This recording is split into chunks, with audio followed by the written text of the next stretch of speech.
Si ce n'est pas déjà fait, prenez un instant pour vous abonner à notre page et n'oubliez pas de cliquer aimer avant la fin de l'enseignement.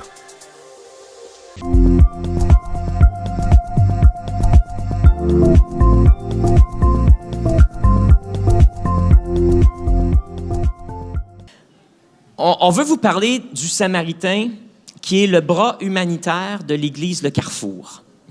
Alors, ici, on croit à l'Église Le Carrefour que notre Évangile, oui, doit être prêché.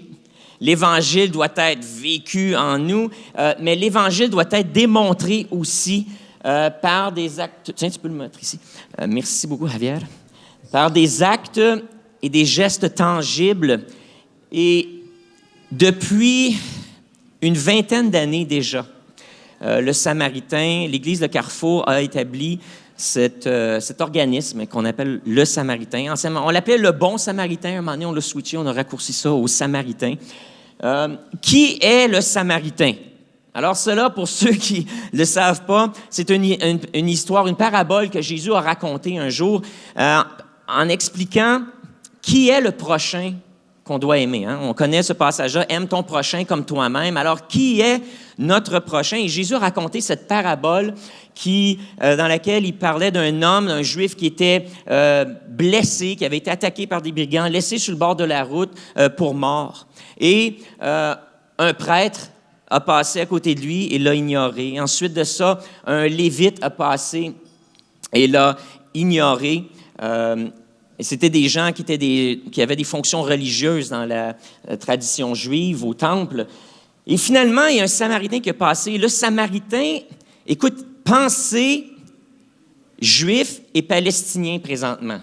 OK? Vous avez vu dans les médias l'animosité, le racisme qui est là et la tension qui existe entre les Juifs et les Palestiniens.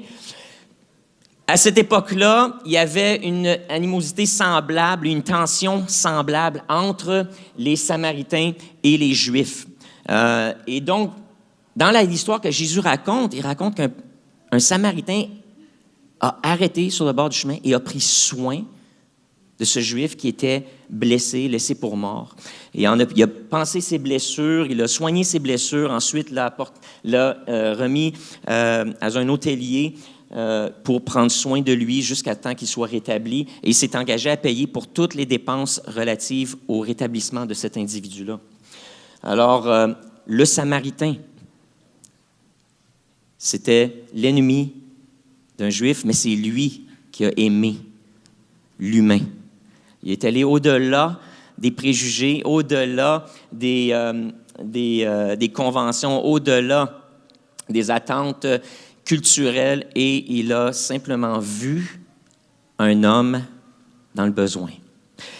Et donc, c'est un peu cette attitude-là qu'on a ici à l'Église de Carrefour, c'est de dire, bon, qui sont les humains autour de nous qui ont besoin et qu'est-ce qu'on peut faire? Et le Samaritain représente un peu cet effort-là que l'Église de Carrefour a de vouloir rejoindre l'autre, de rejoindre notre prochain, peu importe qui il ou elle est, et de leur faire du bien. Une des façons dont on le fait, c'est par notre programme de dépannage alimentaire, où on distribue des boîtes, jusqu'à une trentaine de boîtes de nourriture qu'on donne à chaque semaine. Ensuite, on a aussi une équipe en bas qu'on appelle dans cette dimension du Samaritain, qu'on appelle le salon. C'est ici au sous-sol de l'église où on accueille les gens et on les écoute. Et on a une équipe qui fait ça, qui accueille et qui écoute ceux qui viennent ici. C'est pas seulement de leur donner de la nourriture, mais on veut prendre soin des besoins de l'âme aussi et de valoriser la personne et de briser l'isolement qu'ils peuvent vivre. Alors, on a une équipe qui fait ça, qui écoute, qui rit avec eux et qui prie aussi avec eux. Et j'ai un témoignage de cela dans quelques instants. On a aussi un programme de référence. Alors, dépendamment, on est en partenariat. Le Samaritain et l'Église de Carrefour ont fait partie de la table de quartier 4 saisons ici. Donc, on travaille en collaboration avec une trentaine d'organismes qui œuvrent ici dans l'est de Sherbrooke. Et on fait partie de cela et à plusieurs reprises, chaque année, on est assis avec ces autres organismes et on collabore et on trouve des moyens de collaborer. On essaie de remplir certains besoins et on se partage certaines tâches là, pour ce qui est du bien qu'on peut faire à la communauté ici dans l'est de Sherbrooke. Et donc, on travaille et on réfère les gens qui viennent ici, qui ont certains besoins qu'on ne peut pas répondre nous-mêmes, alors on les réfère à ces organismes-là. Et ensuite, on offre aussi de l'aide pastorale. On est une église après tout. On est une église et on veut que cette dimension spirituelle-là reste au cœur de tout ce qu'on fait. Et donc, l'aide pastorale, c'est plusieurs personnes, lorsque notre équipe d'accueil et d'écoute font face à des cas un peu plus difficiles, à ce moment-là, ils nous les réfèrent ici à l'Église. Et on a eu l'occasion, à travers les dernières années, de faire de la médiation de conflits, de faire du conseil, de l'encouragement, de l'exhortation. On a eu l'occasion aussi de faire de la guérison intérieure avec des gens. On a même fait de la délivrance avec des individus. Et donc, ça fait partie un peu de nos services. Et alors, c'est un peu ça, le Samaritain, et beaucoup plus. Et on va vous parler dans quelques instants de peut-être certains projets qu'on a aussi. Et donc, sans plus tarder, j'aimerais inviter Lynn à venir nous partager un petit bout de témoignage. Vous allez voir notre équipe du Samaritain. Je suis content à vous porter vos tabliers ce matin. Tiens, Lynn, viens en haut avec moi. Et puis, c'est un peu l'uniforme du Samaritain. Et j'aime ça parce que ça symbolise le service, ce tablier-là. Ça symbolise notre désir de servir et d'aider. Et donc, Lynn, tu as préparé un petit témoignage, alors je te laisse le micro. Bonjour. Le Samaritain est pour moi une belle et grande famille, que ce soit entre bénévoles, mais aussi ceux qui viennent chercher de la nourriture. À force de les voir à chaque semaine, on crée des liens en les voyant, semaine après semaine. Servir aux Samaritains m'a apporté de la confiance en moi et un amour fraternel. Ça m'a permis de me découvrir comme personne et comme chrétienne. Le Samaritain me permet de grandir personnellement et surtout dans ma foi. Grâce à nos prières le matin, avant d'ouvrir le salon, j'apprends comment prier en écoutant les autres. Je trouve ça beau qu'on prenne le temps de prier quand un bénévole ne va pas bien. Je vois Dieu agir aux Samaritains par les petits gestes et l'entraide. Dieu interagit à travers les bénévoles par leur écoute et leur prière. Même quand je suis occupée, je vois 2 ou 3 bénévoles prier avec les bénéficiaires du Samaritain et je trouve ça tellement beau. Je le vois que ça leur fait du bien. Je l'ai souvent vu. Je vois que Dieu fait son œuvre aux Samaritains en ouvrant le cœur des bénéficiaires. Je remarque depuis quelques mois qu'il y a des bénéficiaires qui viennent le dimanche à l'église et je trouve ça beau, ce qui prouve que Dieu évangélise à travers les bénévoles. Faire du bénévolat aux Samaritains est une des meilleures décisions que j'ai prises. Quand on a entendu parler du Samaritain, moi puis mon mari, tous les deux, on a eu le goût de faire du bénévolat, mais on ne se le disait pas. Ça a pris quelques semaines avant qu'on se le dise, puis on trouvait ça beau. On était surpris d'avoir le même appel du Seigneur. Puis depuis ce temps-là, on est vraiment bien aux Samaritains. J'encourage tous ceux qui veulent faire du bénévolat à aller là parce que c'est vraiment une bonne place. Je vous remercie de votre écoute. Merci. Sauve-toi pas. Lynn, ça fait combien de temps que Daniel et toi venez à l'Église? Ça fait un petit peu plus qu'1 an. Un petit peu plus qu'1 an. Et puis, ça fait combien de temps que tu es impliqué au Samaritain? Ça fait 1 an au mois d'octobre. OK. Donc, presque aussitôt que vous êtes arrivé à l'Église, vous avez commencé à vous impliquer, là? Oui, c'est ça. Wow. Ça fait combien de temps que tu connais Jésus comme ton sauveur personnel? Je dirais... C'est dur à dire. Oui, parce que tu as été catholique très pratiquante en grandissant. Puis, mais il y a à peu près 1 an et demi, vous avez commencé à venir ici à l'Église. Puis tu as découvert une autre dimension de ta foi à travers tout ça. Oui, puis ça m'a sauvée. Ça t'a sauvé. Ça t'a sauvé de quoi? Bien, ça m'a sauvé de la mort. Ça m'a redonné la vie. Puis, je trouve tellement la vie belle maintenant que je ne vois plus la vie négative comme avant. Quand tu dis... On va les laisser applaudir. Quand tu dis « sauver de la mort », ça veut-tu dire ce que je pense que ça veut dire? Oui, bien longtemps, j'ai voulu mourir. Tu sais, j'ai même, pendant des années, si j'aurais eu un fusil, je me serais tirée. Puis, tu sais, j'ai rencontré mon mari, on a connu des chrétiens, fait que, tu sais, j'ai plus la même relation avec Dieu qu'avant, parce qu'à un moment donné, j'étais devenue vraiment athée. Puis là, je suis tellement contente d'avoir redécouvert Dieu. Wow! Puis c'est fascinant comment est-ce que quand tu as redécouvert Dieu, trouvé cette nouvelle vie-là, une de tes premières impulsions ou désirs, ça a été de t'impliquer, puis de donner et de servir. Ça me touche beaucoup. Wow! Bien, merci beaucoup, Lynn. On est content que tu sois là avec nous autres. Hein? On vous a baptisé, toi puis Daniel, là, il n'y a pas longtemps. Daniel est malade un matin, je pense. Hein? Il est à la maison, sur le carreau. Merci d'être là puis d'avoir partagé ce témoignage-là avec nous autres. C'est très inspirant. On est contents.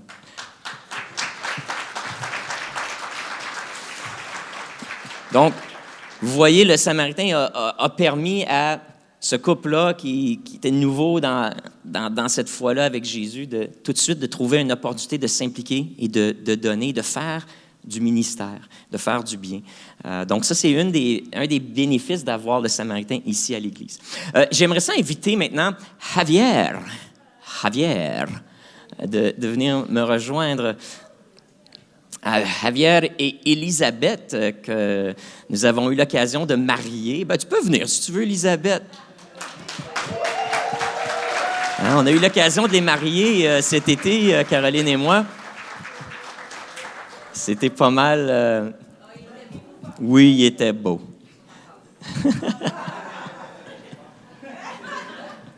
Fait que, tiens, venez en haut, toutes les deux. Puis...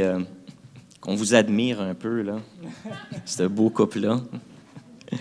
Puis, Javier, toi aussi, tu as préparé un petit partage, fait que je vais t'inviter à juste dire ce que tu as sur ton cœur. Parfait. Bien, bonjour tout le monde. Je vous avoue tout de suite, parler devant le monde, c'est pas mon fort. Donc, Pascal, j'aimerais ça t'inviter, si tu pourrais me poser les questions. Puis moi, je vais te répondre. On peut peut-être faire une petite discussion comme ça. OK? Parce que... On s'improvise. Alors, Javier, ça fait combien de temps que tu viens à l'Église ou que vous venez à l'Église ici, le Carrefour? Ça va faire un petit peu plus d'1 an maintenant. Ah, vous autres aussi, donc c'est assez récent, là. Ouais. Et puis, qu'est-ce qui vous a amené ici à l'Église de Carrefour? Bonne question. Je déroge du script. Non, mais c'est parfait. Moi aussi. Fait que, honnêtement... On a reçu beaucoup depuis qu'on est ici. Même choses qu'on ne savait pas qu'on avait besoin dans notre vie. Puis depuis qu'on est ici, il y a tellement de choses qui ont changé pour le mieux. Il y a tellement de choses qu'on a compris, qu'on a été éclairés. Si on donne, sans aller dans les détails, ça a changé notre vision d'un couple, de l'amour. Puis vraiment des gros changements, des grosses acquisitions. Puis juste savoir que Dieu est avec nous tout le temps, c'est révolutionnaire pour eux.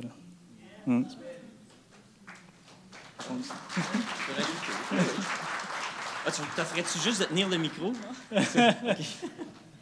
J'aimerais profiter de l'occasion pour vous dire merci à toi et Caroline parce qu'on était vraiment... vous l'aviez su un peu, mais quand on était venus chez nous puis que vous nous avez fait comprendre c'était quoi l'amour, vous avez littéralement sauvé notre couple à ce moment-là parce qu'on était prêts à plus être ensemble. Puis finalement, quelques mois plus tard, on est mariés. Fait qu'en même temps, je voulais vous dire merci pour ça parce que vous avez été le début de tout ça.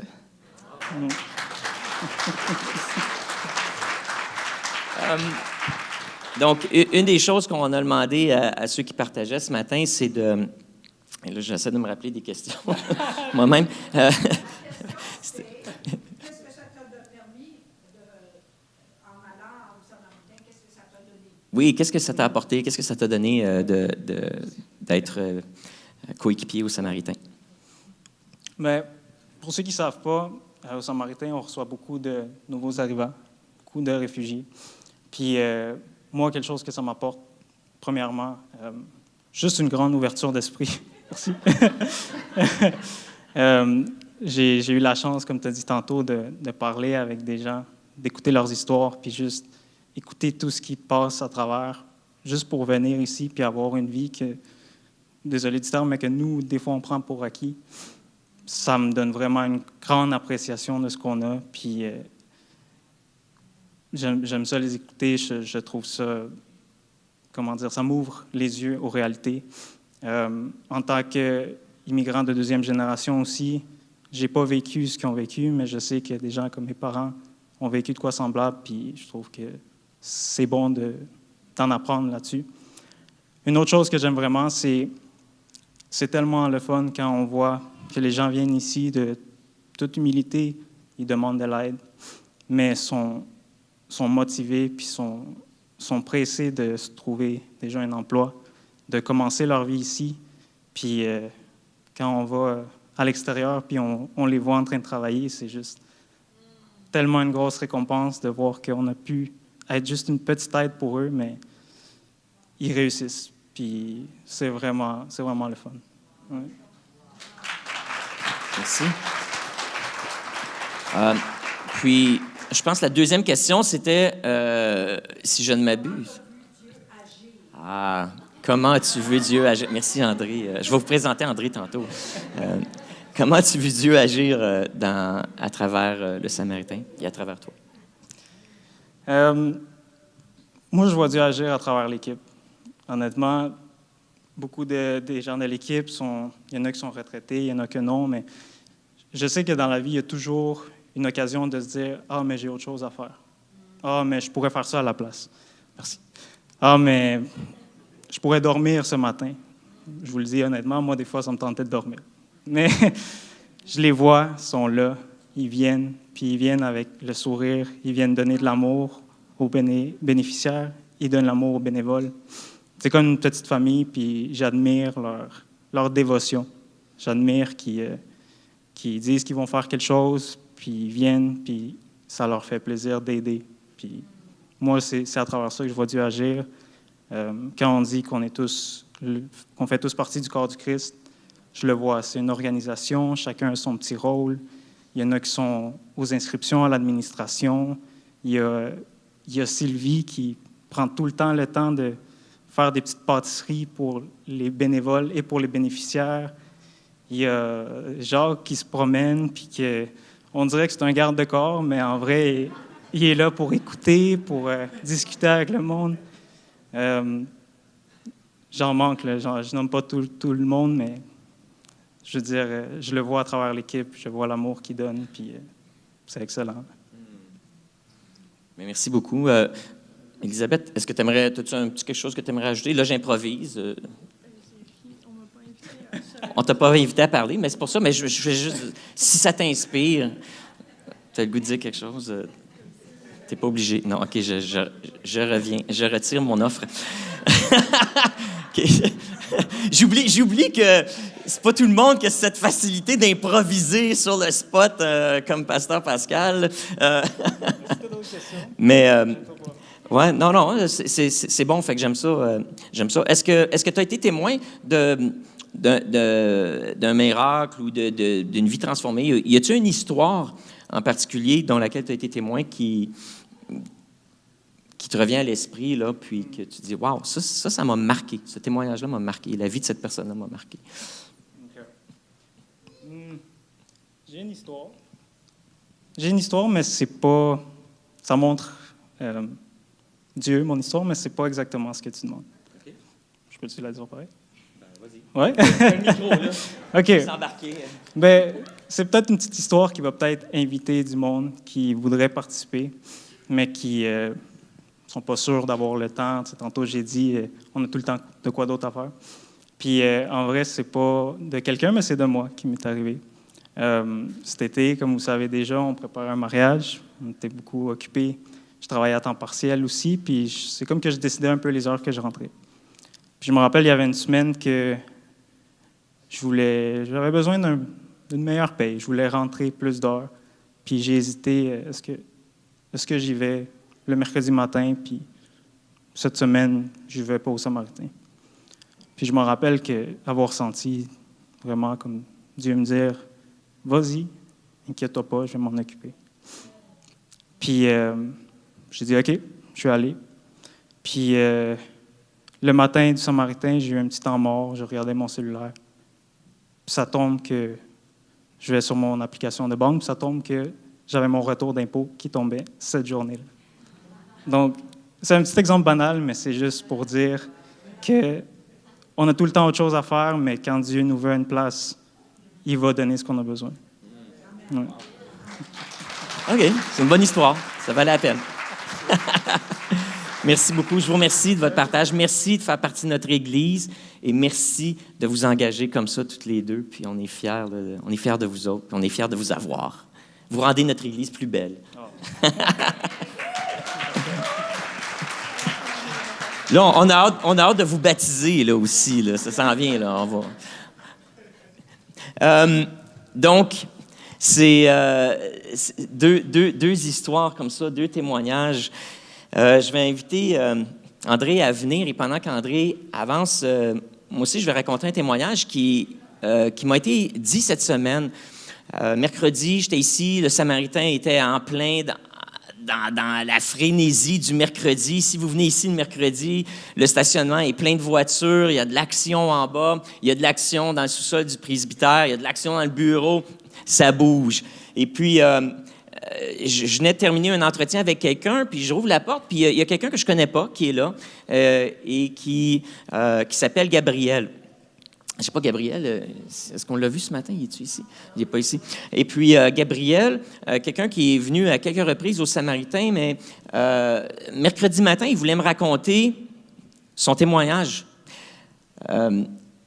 Gabriel est venu au Samaritain parce qu'il est dans une période où il y avait besoin là, de dépannage alimentaire, mais c'est un homme qui lutte depuis plusieurs années avec des mal de dos chroniques et qui vivait aussi beaucoup de fatigue chronique.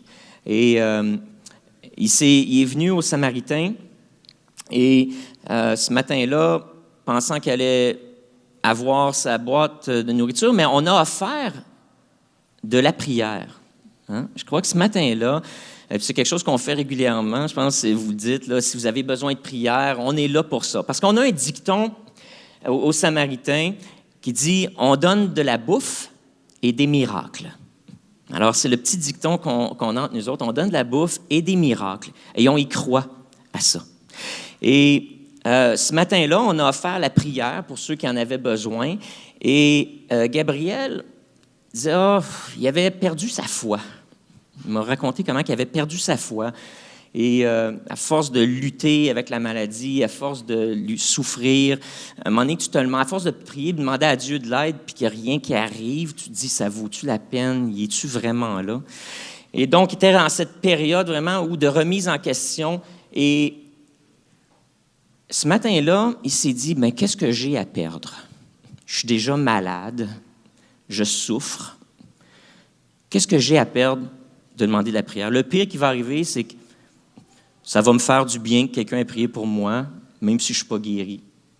Mais le mieux qui pourrait arriver, c'est tout d'un coup que ce matin, c'est un rendez-vous divin. Et il a accepté l'offre. Il est allé voir justement Jacques et Gisèle. Je crois que c'était Jacques et Gisèle qui étaient ensemble ce matin-là et qui ont prié ensemble et, pour lui. Et la prière était intéressante. Il m'a dit, ce qui a été dit, c'était quelque chose dans la veine de « Seigneur, montre-lui ou guide-le sur le chemin de la guérison ». Quelque chose comme ça. Et puis, ça l'a marqué, ça. Guide-le sur le chemin de la guérison.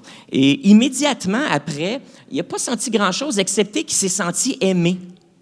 Il s'est senti écouté, il s'est senti aimé. Il sentait qu'il y avait de la valeur parce qu'on a pris le temps avec lui. Donc ça, c'est la première chose qui arrive quand on prie pour quelqu'un, c'est qu'il se sente important et valorisé. Alors, n'hésitez jamais de prier pour quelqu'un parce que ça, déjà là, c'est la moitié du travail. Donc, et suite à ça, il est allé chez lui. Et ce qui a commencé à se passer dans les heures qui ont suivi, c'est que la douleur chronique qu'il avait dans son dos a commencé à s'estomper. En fait, le lendemain matin, lorsqu'il s'est levé, la douleur avait complètement disparu. Ça faisait 4 ans qu'il luttait avec ces douleurs-là. C'est un cycliste et habituellement, lorsqu'il faisait un peu de cyclisme, il était cloué au lit là, dans les jours, les heures qui suivaient. Ça prenait là, des jours à se remettre de ça. Il était tellement surpris qu'il s'est mis comme défi, il est allé faire 80 km de vélo pour tester sa guérison. 80 km de vélo pour tester, voir si c'est bien vrai ce qui m'arrive. Et il nous a dit, écoutez, c'est incroyable, là, après 80 km de vélo, j'avais pas mal. Et donc, il s'est présenté cette semaine pour nous raconter ça. Et suite à ça, il y avait cette prière-là aussi. Montre-lui le chemin de la guérison. Et il s'est réveillé ce matin-là, puis il s'est dit, je suis toujours fatigué.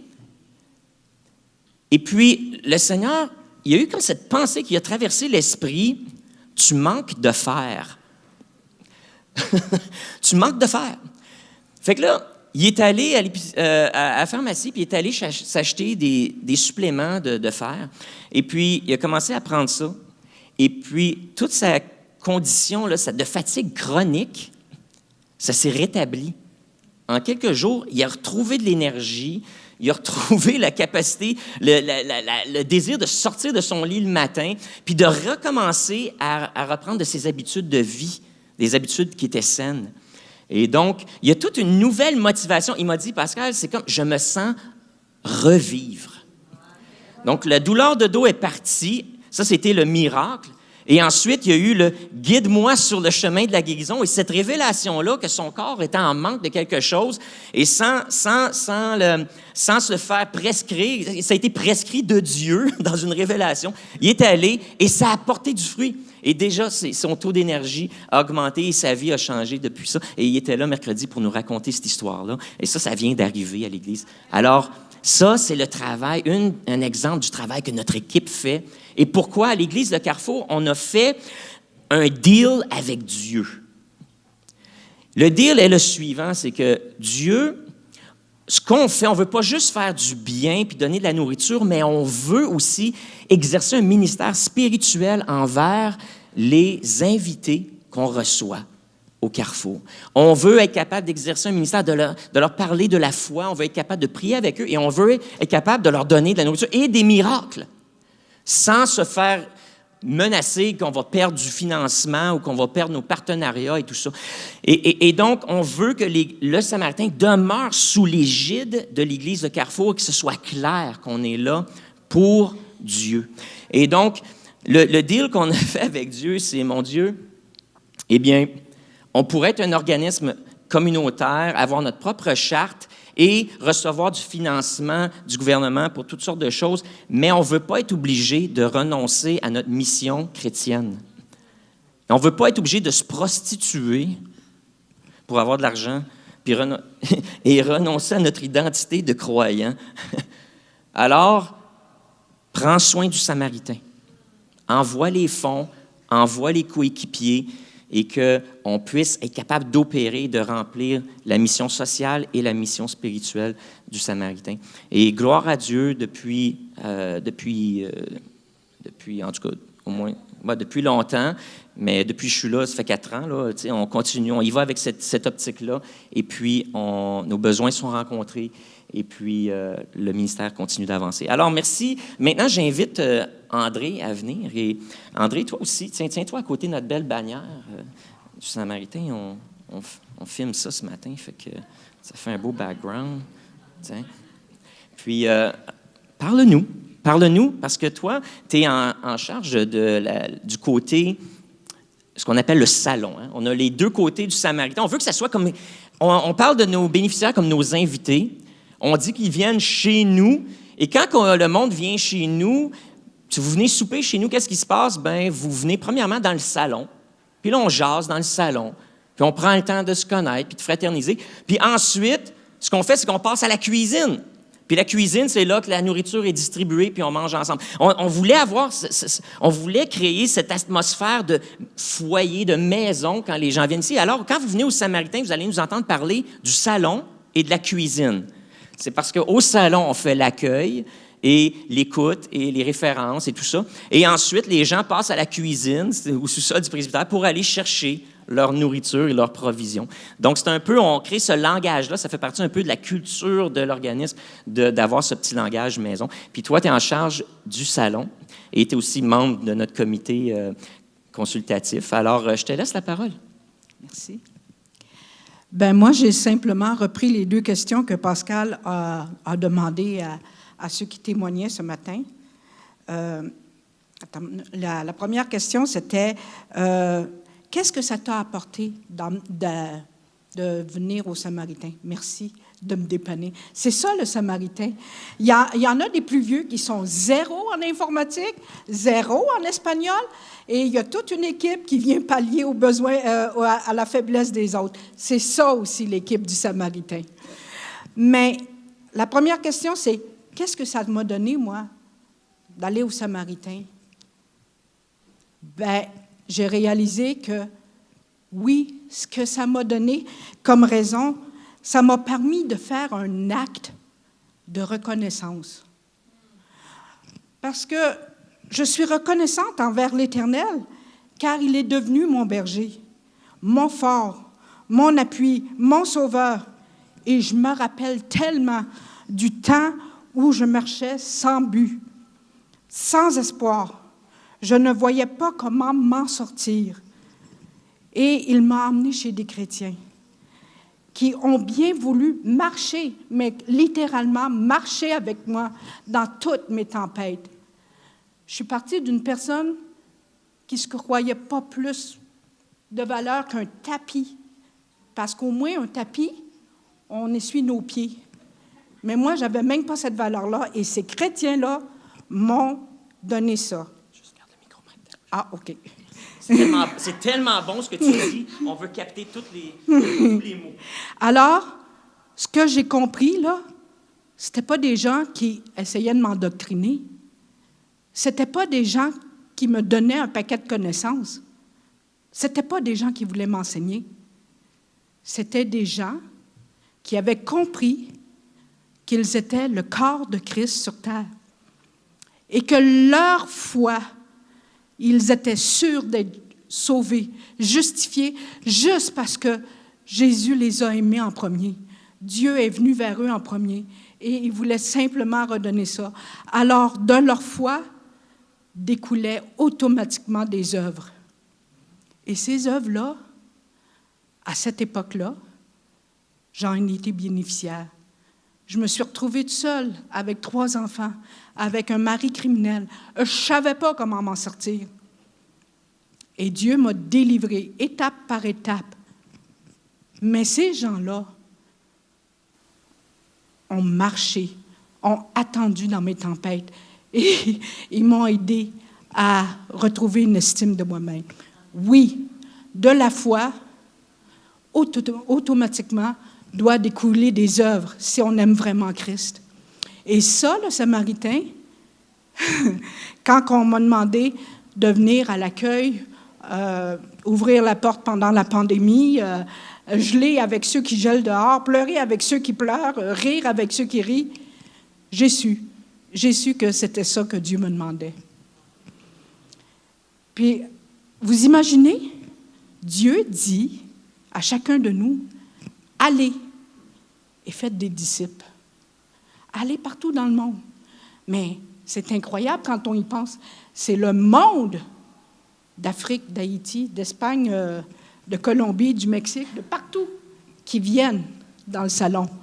Alors, nous, on a le privilège, je ne sais pas si c'est un privilège, mais en tout cas, j'aimerais ça voyager. Mais je ne suis pas capable, alors c'est le monde qui vient dans le salon. Et on a l'opportunité d'être une église missionnaire. La deuxième question, c'est comment tu as vu Dieu agir? Tout d'abord, la réponse était facile, la première partie.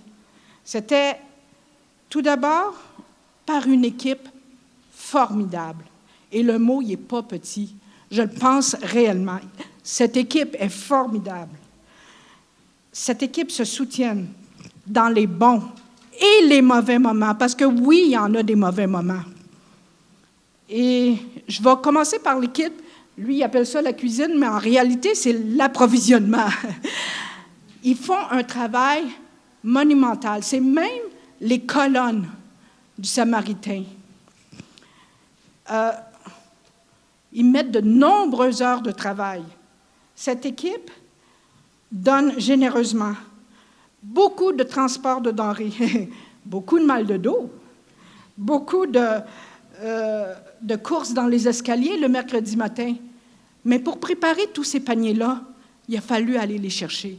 Il a fallu soulever, il a fallu serrer, il a fallu faire une rotation des aliments. Il a fallu que des gens qui ne sont pas nécessairement en avant, mais qui se sentent appelés et qui font un travail incroyable. C'est les monuments. Et dans cette équipe-là, il y a Richard Lemire, il y a Gérard, il y a Rita, il y a une petite nouvelle, une petite Espagnole, Claudia. Et toute cette équipe-là, cette partie-là, a été menée par Aline Côté. Et Dieu sait comment elle a relevé des défis et qu'elle a été une inspiration, en tout cas pour moi, beaucoup. Grâce à elle, j'ai continué bien souvent. J'ai vu les dons que le Saint-Esprit a déversés sur l'équipe du salon. Cette équipe est composée du salon de Jacques et Sylvie qui, depuis le tout début, ont été des soutiens vraiment d'amour et de patience. Quand je vois, on dit « Hey, je vais aller servir le café au Samaritain. » Pensez-y bien. Servir le café, ces gens-là arrivent à 8 heures du matin. Ils partent de Offord, ils ont fait une demi-heure de route. Verglas, pluie, trafic, tout ça. Malgré toutes ces embûches-là, Sylvie arrive avec des petits biscuits ou des petits gâteaux qu'elle a concoctés le mardi soir. Il faut le faire, là. C'est généreux et ça fait 4 ans minimum qu'elle fait ça. À toutes les semaines.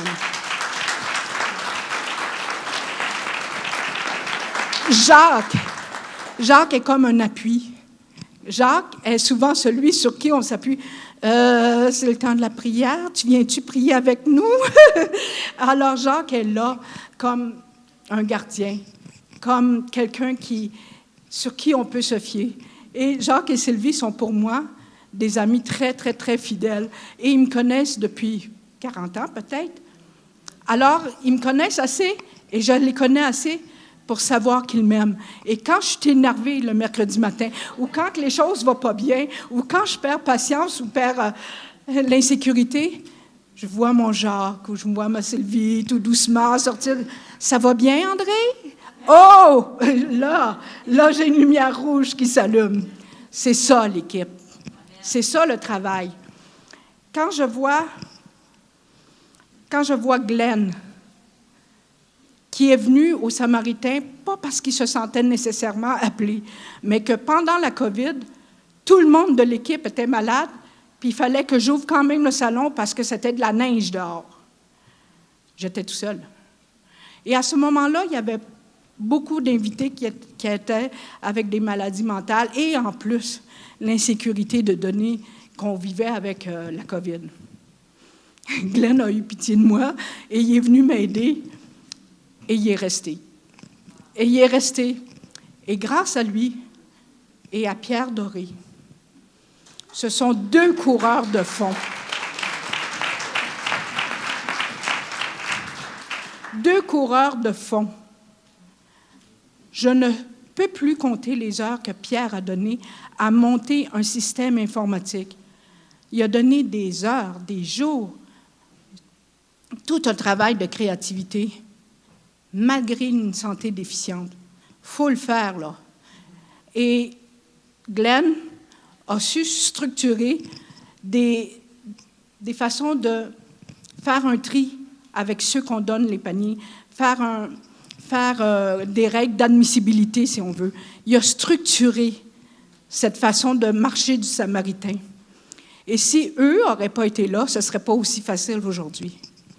Il y a eu Lynn et Daniel qui sont arrivés. Et ça, c'était... Je dis, oh, ils sont jeunes, ils sont fragiles. On va-tu vraiment être des aides pour eux? Et ils sont arrivés. Et oui, si vous me demandez si j'ai vu Dieu agir dans la vie de Lynn et Daniel, comment Dieu se sert d'eux, c'est incroyable. Vous savez, Daniel il est handicapé sévèrement. Il descend 16 marches, monte 16 marches, plus les marches de chez eux, juste pour venir servir aux Samaritains. Les gens ne le voient pas, ça. Les gens ne le voient pas, ça. Mais l'effort est là. Et Daniel, comme il parle un gros acadien, c'est pas toujours évident que les gens le comprennent. Mais Dieu se sert de lui avec ce qu'il est, comme il est. Et je me souviens très bien d'une madame d'à peu près 50 ans qui avait un gros tatouage dans le front. Wow! Es-tu correcte, cette madame-là? Elle a de l'air de quoi, tu sais? Puis finalement, en allant la voir, on se rend compte que c'est une grand-mère qui vient demander de l'aide alimentaire pour pouvoir avoir des sous, pour aller voir, aider sa fille à Montréal qui vient d'accoucher de 2 jumeaux, dont un des jumeaux est aussi handicapé que Daniel. Et il a besoin des opérations, comme Daniel a eu dans son enfance, dans sa petite enfance. Et puis, lui, il ne sait pas, Daniel, qu'est-ce qu'on est en train de parler, qu'est-ce qu'il est en train de me raconter. Et puis, je vois, c'est rare qu'il fait ça, Daniel, je vois mon Daniel arriver à côté de moi, vouloir s'asseoir. Il ne dit même pas un mot. Il dit même pas un mot. Elle, la madame, il dit, « Toi, tu me donnes l'espoir. » Alors, c'est ça, le Samaritain. C'est pas ce qu'on dit, c'est ce qu'on choisit d'être pour Dieu. Il y a... Est-ce que j'ai vu Dieu agir? Puis dire, vous êtes dans la bonne direction? Oui, je l'ai vu agir. Et oui, on a eu des défis énormes à remonter. Comme ça commençait à aller bien aux Samaritains, que ça commençait à rouler, que c'était beaucoup plus facile, que le programme informatique était presque acquis, et les structures étaient faites. Je me suis dit, waouh, on va se reposer. Et là, à ce moment-là, on était 95% de nos invités étaient des francophones. À ce moment-là, presque du jour au lendemain, 95% de la clientèle est devenue hispanophone. Wow! Quand tu ouvres un salon pour pouvoir partager Dieu, mais que là, tu ne peux plus parler de Dieu. Ah, je me souviens qu'on s'est mis à prier. On avait le goût de lâcher. On avait le goût, après tout ce travail-là, de dire « c'est assez d'efforts ». Mais on a prié. On a prié et la semaine d'après, presque, on voit Maria arriver. On voit Francia arriver. On voit Javier arriver. Et c'est eux qui ont fait le travail. Et c'est eux qui ont fait le travail. Et c'est Dieu qui nous a dit, « Hey, continuez. » Oui, c'est moi qui les emmène, ces gens-là. Et je vais vous donner les moyens de les servir. Amen. Mais je ne peux pas dire combien je suis reconnaissante envers Maria, qui, en plus de les accueillir, fait beaucoup de travail d'administration. Et je sais que son cœur à elle, c'est d'aller prier, c'est d'aller parler de Dieu. Mais là, elle est pognée derrière l'ordinateur à faire des admissions. C'est pas tout à fait son souhait. Et cette semaine, j'ai trouvé ça savoureux de la part de Dieu.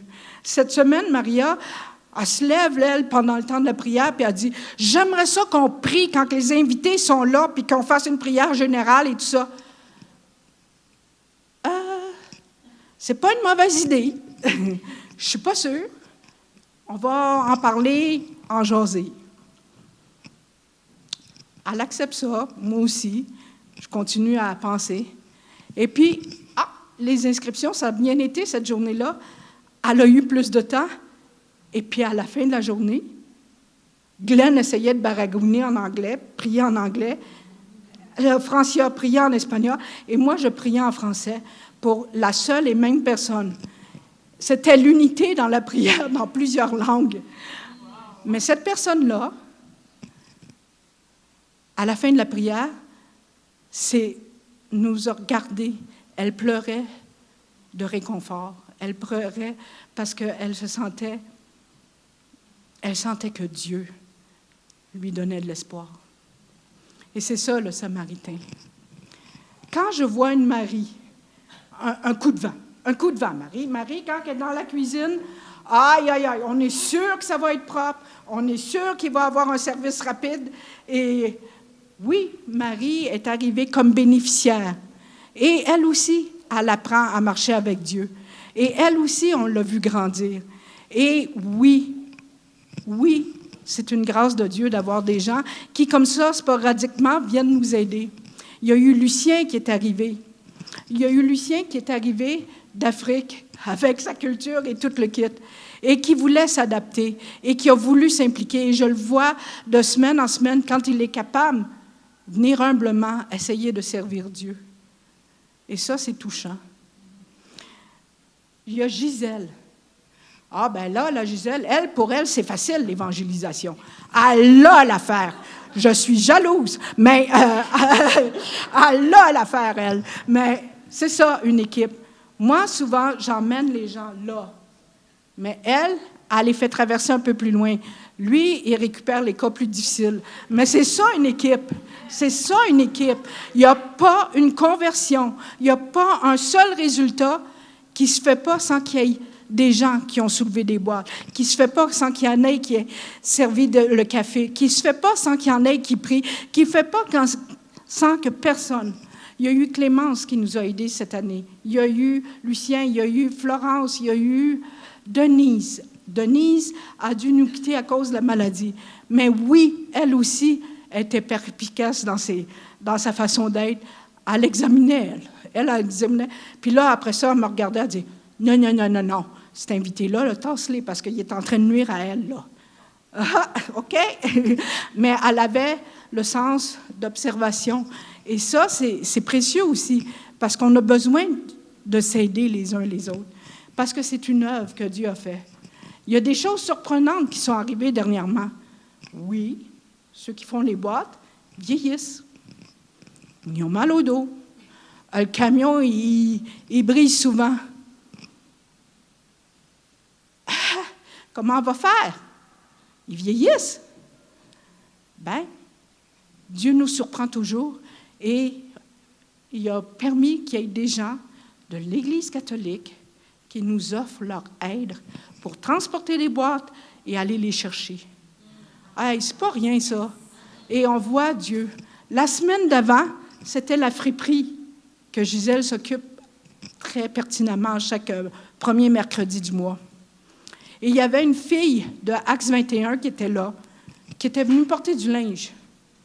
Et tout d'un coup, il y a une autre personne qui demandait la prière. Écoutez bien ça, là. Il y a des nouveaux aussi qui sont arrivés au salon. David Bouffard et son épouse, Florencia, un autre qui parle espagnol. Eux, ils sont arrivés, c'était leur première semaine. Ils s'ajustaient, ils regardaient. Un moment donné, la fille de Acts 21, moi, et Florencia, qui est d'une autre église aussi, de Catch the Fire, étaient là. Et la femme a dit, voulez-vous prier pour moi?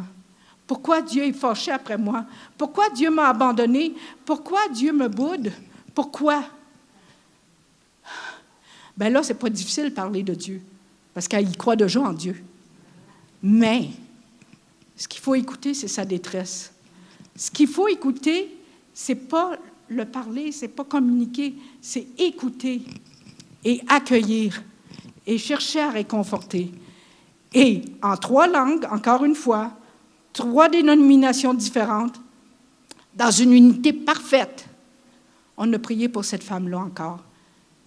Et elle a fini en nous tombant dans les bras, puis en pleurant, puis en nous remerciant. Combien de fois des immigrants sont arrivés avec rien, peur au ventre, pas de vêtements, pas de permis de travail, les choses bloquent au gouvernement et nous demandent la prière. Et qui reviennent la semaine d'après puis ils disent « Merci, merci parce que j'ai eu mon visa de travail. Merci parce que ça l'a débloqué. » Et quand il y en a eu tellement qui sont venus, que des fois, moi, je me mêle dans les visages et tout ça. Et une fois, j'étais au Costco. Et c'était un moment difficile aux Samaritains. Puis je me disais, ça vaut-tu la peine de continuer? Et j'arrive à la caisse du Costco. Il y a une Espagnole qui travaille à emballer. Elle me regarde, elle dit, hola? Hola? Hola? Je cherchais qui c'était. Et puis là, elle me dit, toi, aidez-moi à manger. Moi, travaille maintenant. La fierté, la dignité, mais aussi le clin d'œil que Dieu nous donne comme équipe à continuer d'avancer. Et je voulais vous dire que ce que vous voyez en arrière, il y a un panier. C'est un panier qui vaut à peu près 150 $. C'est ce qu'on donne à chaque semaine. Réalisez-vous qu'il y a entre 22 et 30 personnes qu'on sert à chaque semaine en moins d'une heure. En moins d'une heure, il faut le faire, là, inscrire du monde en moins d'une heure, recevoir l'argent, servir le café, parler avec eux. Puis pendant ce temps-là, l'équipe, elle travaille l'autre bord, là, à tri. Bien, pendant ce temps-là, ces boîtes-là sont confectionnées. Mais savez-vous que c'est vous qui nous aidez aussi? Le local, le chauffage, la climatisation, toute l'équipe de louanges qui, à chaque année, font quelque chose de spécial pour essayer d'amasser des fonds pour le Samaritain. Pour tous ceux qui nous donnent des sous. Cette semaine, on a donné 22 paniers. C'est une moyenne de 2 à 5 personnes. On va faire un chiffre milieu, 3. 3 personnes par famille. En 1 heure, on a nourri 76 personnes pour une semaine. Et ça, c'est grâce à vous, grâce à l'équipe. Et je vous invite vraiment, et je vous remercie, et je vous invite vraiment à considérer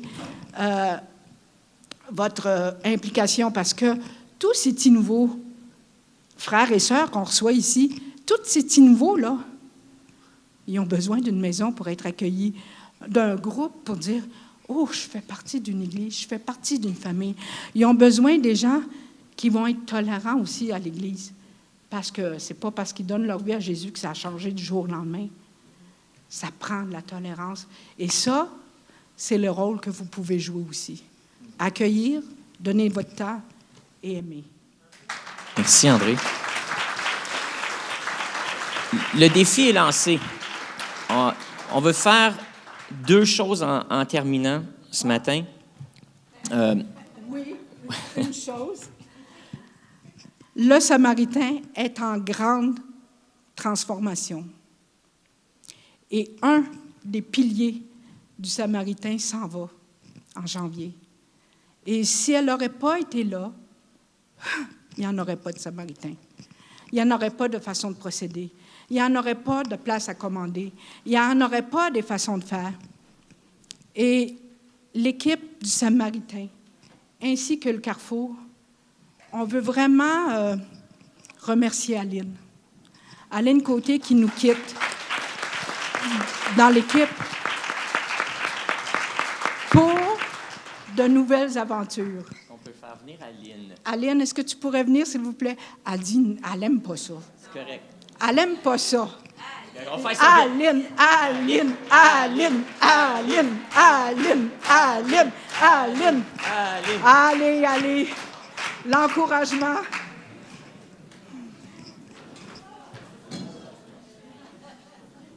Bien. Attention. Oui. Viens, ma chère. Ben oui, Aline, on va faire ça vite, là, parce que tu n'aimes pas ça, mais on pouvait pas on pouvait pas ne pas rien dire, là, puis faire. Hein? Tu nous connais. Parce qu'à l'Église de Carrefour, on a une culture d'honneur. Et on voulait t'honorer. Tu as donné sans compter. Tu as servi fidèlement. Tu nous as aidés à travers des bouts, des transitions, des temps difficiles. Tu as démontré de la persévérance. Tu as montré de l'amour. Tu as grandi. Je t'ai vu grandir dans ton leadership. Je t'ai vu grandir dans ton endurance, ta persévérance. J'admire ça de toi. Puis aujourd'hui, l'équipe veut t'offrir ce bouquet de fleurs, puis un cadeau pour te remercier du temps que tu nous as donné. On clarifie, Aline, elle part pas de l'Église, là. Elle reste au Carrefour, mais c'est juste qu'elle va relever de nouveaux défis. Mais on veut te remercier vraiment pour ça. Puis dans un instant, on va terminer en priant pour tout le monde, puis on va prier pour toi aussi. Fait que quand on va inviter l'équipe à venir, tu pourras revenir avec tout ça, puis on va prier pour toi à ce moment-là.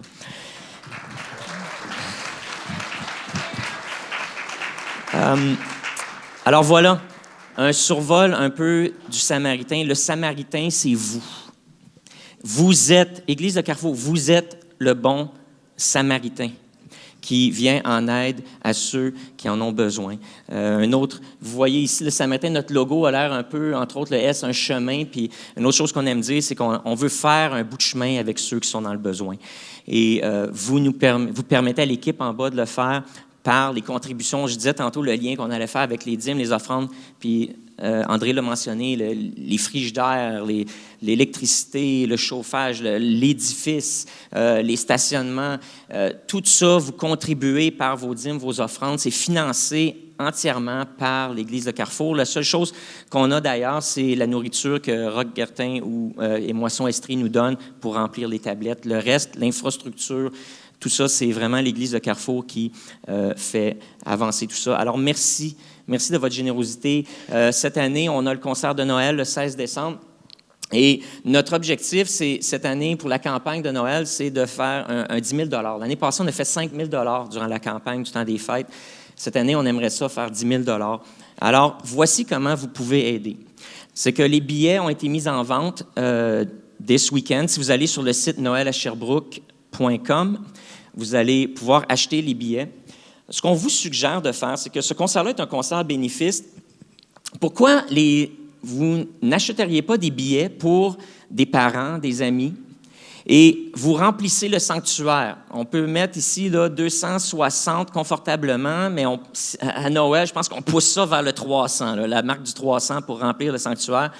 On aimerait ça avoir là, 300 personnes ici dans le sanctuaire pour cet événement-là. Et durant l'événement, on va partager encore des témoignages, on va partager un peu l'impact du Samaritain et on va donner l'occasion aux gens qui vont être ici de donner financièrement vers le Samaritain et de faire une contribution. Donc, ce qu'on vous encourage, c'est remplissez le sanctuaire de vos parents, de vos amis. Vous, les gens du Carrefour, je sais, vous donnez déjà. On ne veut pas vous presser le citron, là, puis vous vider à sec. Donc, pourquoi ne pas remplir ce lieu d'amis et de parents qui, eux, ne donnent pas déjà et pourraient contribuer à notre objectif de 10 000 $. Alors, on vous encourage à acheter les billets, distribuez-les, remplissons le sanctuaire pour ce soir-là. C'est une seule représentation, le 16 décembre à 19 h. Et puis, on va faire la présentation aussi du Samaritain au travers de tout ça et on va encourager les gens de donner généreusement pour cette cause-là. Alors, voici une manière dont vous pouvez aider. C'est de cette façon-là. L'autre façon dont vous pouvez aider, c'est que le Samaritain vraiment veut grandir, mais notre capacité au niveau des ressources humaines est limitée. Ce qui fait qu'on s'est posé la question, c'est vrai que c'est limitant le mercredi matin, parce que plusieurs d'entre vous avaient signifié dans le passé vouloir aider, vouloir être là, mais le mercredi, vous êtes au travail, vous êtes à l'école, et vous ne pouvez pas être là en matinée. Alors, on s'est dit, qu'est-ce qu'on pourrait faire pour donner l'opportunité aux gens du Carrefour de s'impliquer davantage et en même temps aussi de rejoindre une portion de la population qui ne peut pas se déplacer le mercredi matin parce qu'ils sont en francisation ou qu'ils ont trouvé un emploi et ils ont besoin encore d'aide alimentaire, mais ils ne peuvent pas être là le mercredi parce que tu dois être là en personne. L'option, c'est de faire la transition vers le samedi, ce qui nous aiderait à rejoindre des étudiants et des gens qui déjà travaillent qui sont sur le marché du travail, mais peut-être les salaires ne sont pas suffisants. Et donc, de faire cette transition-là vers le samedi matin pour rejoindre une nouvelle tranche de la population, de gens dans le besoin.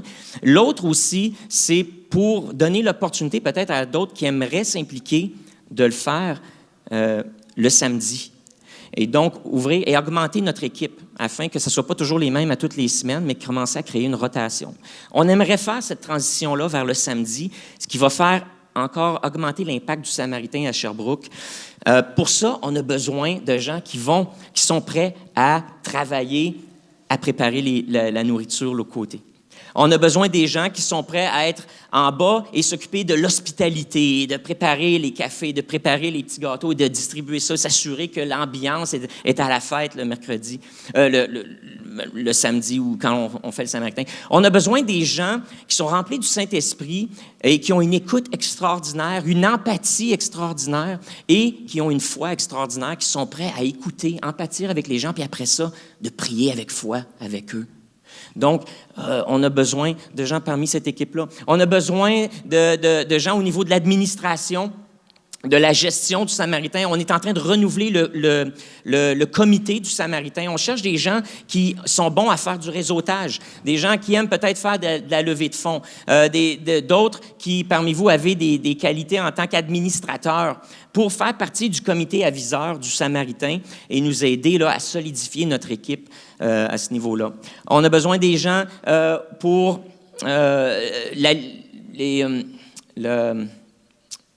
c'est ça, préparer les boîtes, l'inventaire. On se cherche un coordonnateur de l'inventaire.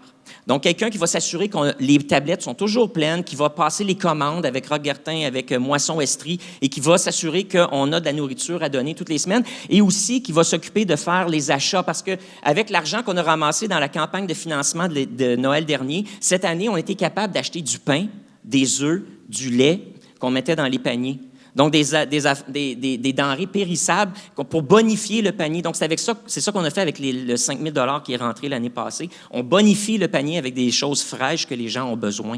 Et donc, on a besoin, à ce niveau-là, de quelqu'un qui va gérer l'inventaire et les achats et communiquer et rester en contact avec nos partenaires pour pouvoir s'assurer qu'on continue d'avoir tout ce qu'on a besoin. Donc, ça, c'est vraiment une grosse tâche. C'est la tâche qu'Aline faisait. Et donc, on cherche quelqu'un qui va prendre en main. Donc, ça prend quelqu'un qui est organisé, ça prend quelqu'un, si vous connaissez les personnalités, quelqu'un qui a du C, là, puis qui est à son affaire pour gérer toute cette dimension-là, puis d'être présent là, pour diriger la petite équipe qui est en bas, qui prépare les boîtes. Donc, ça, c'est parmi les besoins qu'on a. Alors, ce qu'on veut faire, on a besoin aussi de gens qui parlent espagnol. Couramment, ou vous essayez, vous êtes en train de l'apprendre, c'est correct, venez pratiquer aux Samaritains. Vous allez passer vos vacances à Cuba tous les étés, puis là, ou l'hiver, puis là, vous voulez pratiquer votre espagnol, venez aux Samaritains. Vous allez apprendre à dire autre chose que taco, burrito, puis tequila. Fait que venez aux Samaritains, c'est une opportunité de ministère où, en plus, vous allez en tirer un bénéfice pour vous-même. Alors, on a besoin des hispanophones ou des hispanophiles qui aiment l'espagnol parce que, comme notre sœur nous l'a dit, une grande portion des gens qui viennent présentement sont hispanophones et ne parlent pas français. Et donc, ce sont les besoins, donc vous pouvez faire ça. Une chose qui n'a pas été mentionnée, on a aussi un groupe d'intercession qui se rencontre tous les jeudis matins, que notre sœur Gisèle a commencé avec un groupe de sœurs qui sont là fidèles à chaque jeudi matin à 9h. De 9h à 11h. Ici, spécifiquement pour intercéder pour l'équipe du Samaritain, la gestion du Samaritain et pour les invités qui viennent. Alors, ça, c'est une autre manière de s'impliquer, de venir le jeudi matin et venir prier, intercéder avec l'équipe qui est là. Alors, ce qu'on veut faire maintenant, c'est que si ça vous intéresse ce soir, pour avoir plus d'informations, de laisser vos noms à l'arrière à la table. Allez voir l'équipe qui est là à la table. Ils vont prendre vos noms, vos coordonnées, et sans vous engager puis dire « oui, j'embarque », si vous voulez avoir plus d'informations, vous êtes intéressé, laissez-nous vos coordonnées parce que la capacité de changer du mercredi au samedi dépend entièrement et totalement du nombre de personnes qui vont dire « oui, on aimerait s'impliquer au Samaritain ». On ne peut pas le faire si on n'a pas les ressources humaines pour ça.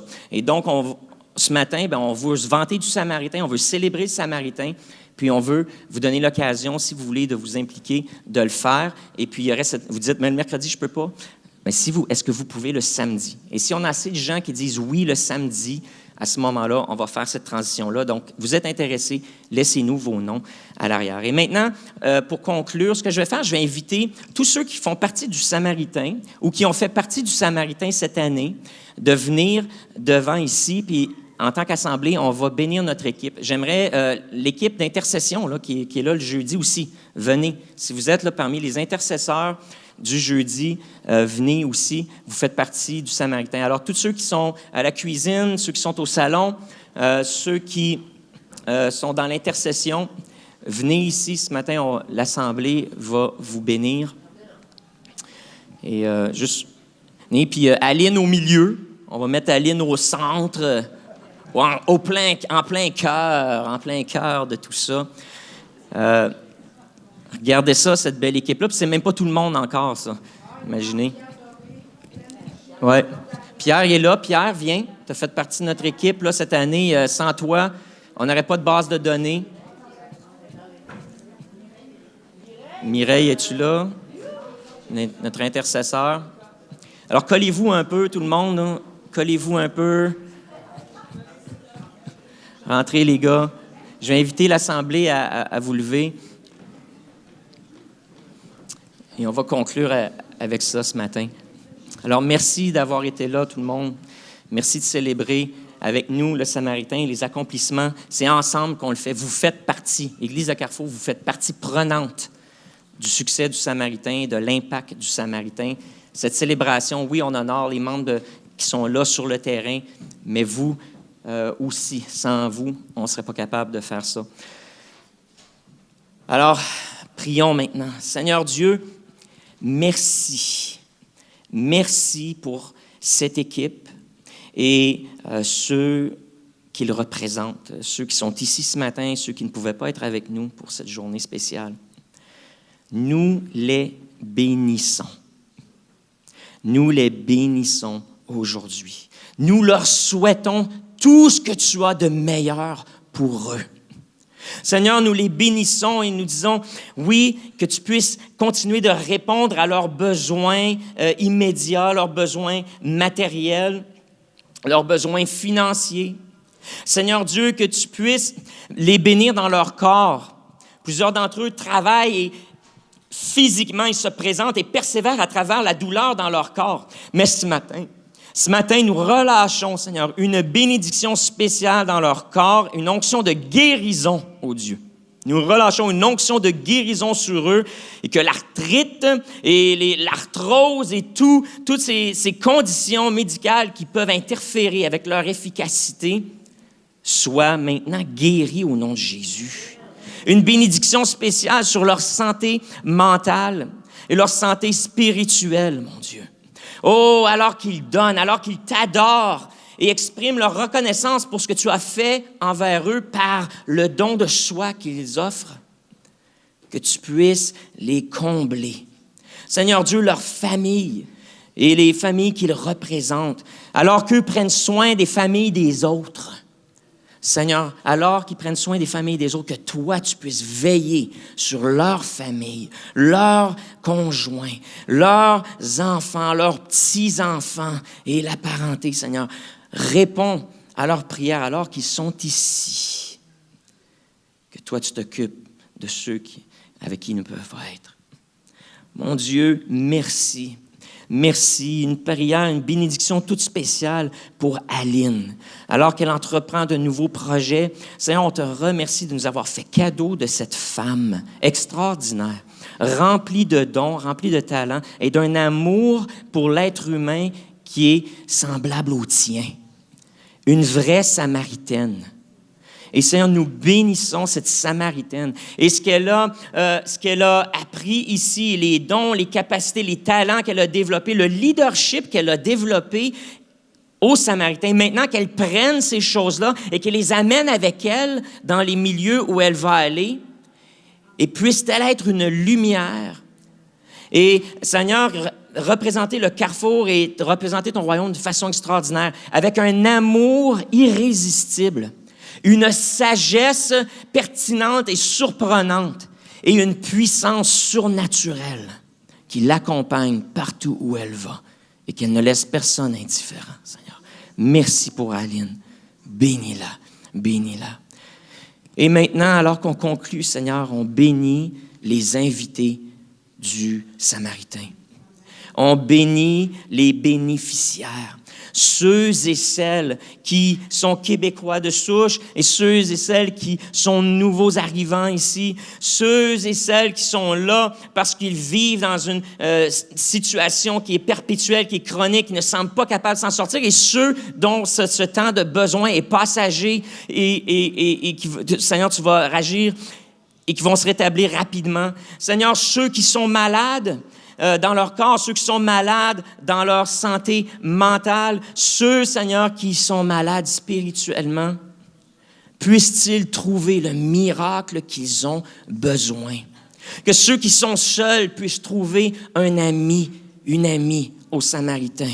Que ceux, Seigneur Jésus, qui ont faim trouvent la satisfaction de leurs appétits physiques, mais certainement de leurs appétits spirituels aussi, et de leur appétit social, leur besoin de soutien, d'encouragement. Seigneur Dieu, merci pour chacun d'eux. Merci parce que tu amènes le monde à nos portes et que sans avoir à traverser, de prendre l'avion, de prendre l'auto, tu amènes un champ missionnaire ici à nos portes à chaque semaine. Et puissions-nous embrasser cette mission, Seigneur, avec audace, amour, foi. Cette mission de toucher notre communauté et de leur faire expérimenter ton amour. Ton amour. C'est en ton nom, Jésus, que nous prions ces choses. Et tout le peuple de Dieu dit Amen. Amen.